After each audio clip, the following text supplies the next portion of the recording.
एक एंगल लोग दे रहे हैं अमेरिका का। जब ये हमला होता है तो जो यूएस एम्बेसी है वो कहती है इंडिया के अंदर कि ये एक टेरिबल एक्सप्लोजन था। इस्लामाबाद में हमला होता है तो यूएस एम्बेसी कहती है ये एक अटैक था। इसको कहीं न कहीं लिंक किया जा रहा है कि रशियन प्रेसिडेंट पुतिन भारत में आ रहे हैं 5 दिसंबर को।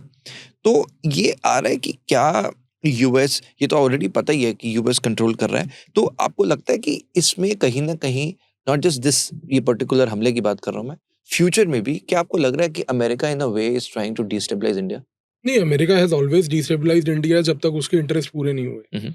तो अमेरिका से अगर आप ये उम्मीद रखो कि it is a natural ally और अ स्टेबल पार्टनर, तो मतलब फिर आप मूर्ख ही हो। आज यूरोप को भी ये चीज़ की रियलाइज़ेशन हो गई है कि बस we can't be depending upon America today.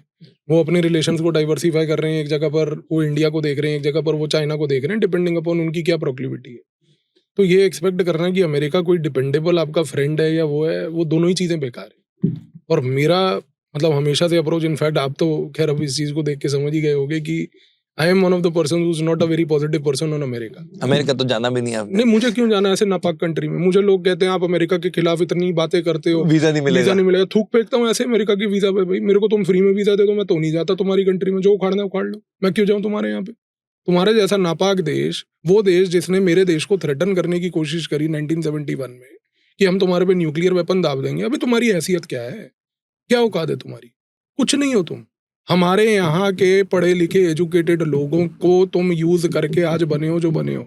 ये हमारा दुर्भाग्य है इस देश का कि हम उन लोगों को रोक नहीं पाए। वरना अगर आज सुंदर पिचाई यहाँ होता ना, तो आज गूगल हमारे पास होता।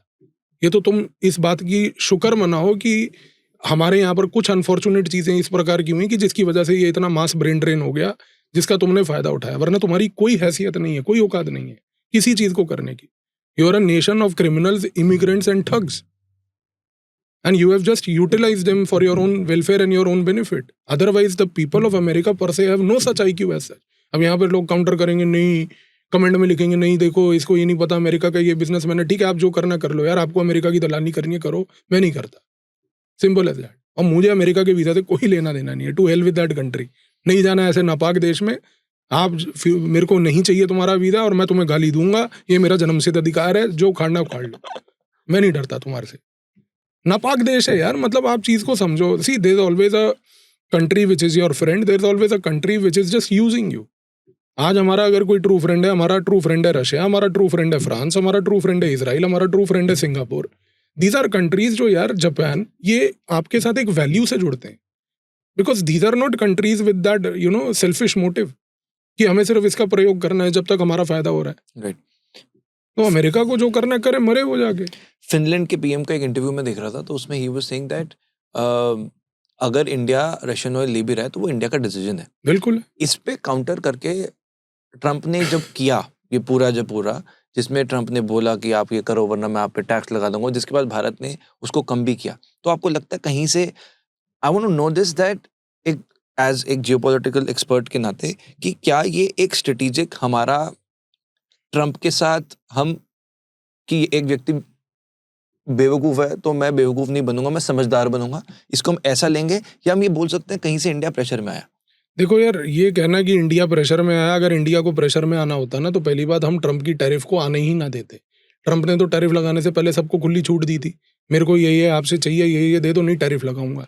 अगर हमें वही काम करना होता तो हम वो पहले ही कर लेते। पहली बात। तो दूसरी बात ये है कि देखो, इंडिया एक चीज़ पे फॉरेन पॉलिसी में क्लियर है, मेरी स्ट्रेटेजिक ऑटोनॉमी को कोई काउंटर नहीं करेगा। मेरे पास अपनी डिसीजन मेकिंग पावर है, मैं अपनी डिसीजन मेकिंग पावर को खुद एक्सरसाइज करके अपनी डिसीजन मेकिंग खुद करूंगा। मुझे कोई आज की डेट में मेरे ऊपर बैठकर ये डायरेक्ट करने वाला व्यक्ति मुझे नहीं चाहिए कि भाई तुझे ये करना चाहिए लाइफ में या ये नहीं करना चाहिए।